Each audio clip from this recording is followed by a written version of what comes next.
Salut les championnes et les champions.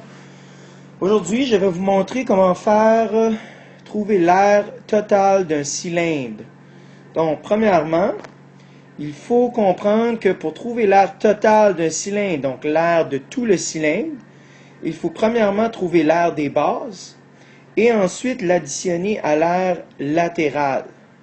Donc, si on prend l'air des bases, les bases dans un cylindre sont les deux cercles. Donc, l'air de mes deux cercles représente l'air des bases. Ensuite, il faut trouver l'air latéral, donc l'air du rectangle qui fait le tour du cylindre. Donc, on va commencer avec l'air des bases. Donc, l'air des bases, ce sont deux cercles.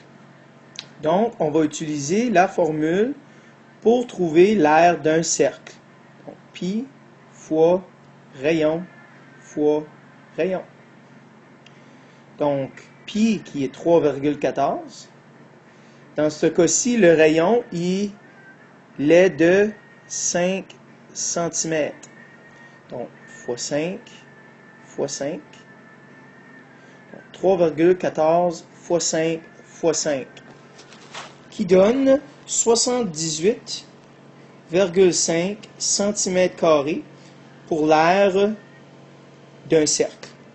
Ensuite, on va le multiplier par 2 pour faire l'air également de l'autre cercle, qui va donner 157 cm².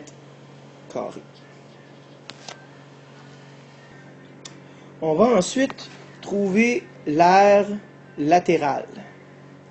Donc, l'air latéral, dans ce cas ici, on parle d'un rectangle. Donc, pour trouver le rectangle, l'air d'un rectangle, on doit faire largeur fois longueur. Dans ce cas ici, la largeur devient la hauteur du cylindre. Donc, la hauteur ici devient la hauteur du cylindre de l'air latéral. Ensuite, pour trouver la longueur ici, on doit trouver la circonférence du cercle. Donc, pour trouver la circonférence du cercle, on doit faire pi fois le diamètre. Et ensuite, la circonférence du cercle, on va la multiplier par la hauteur pour trouver l'air de latéral, donc l'air du rectangle.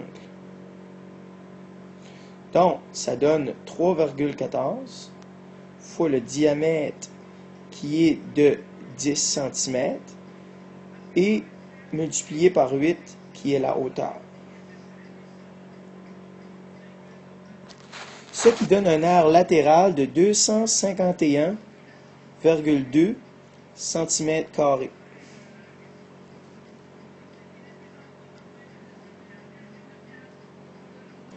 Donc, il nous reste tout simplement à additionner l'air des bases avec l'air latéral.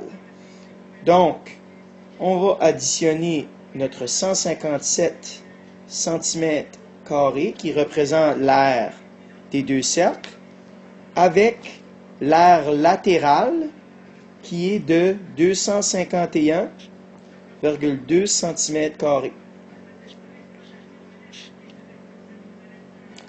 Ceci va nous donner un total de 408,2 cm².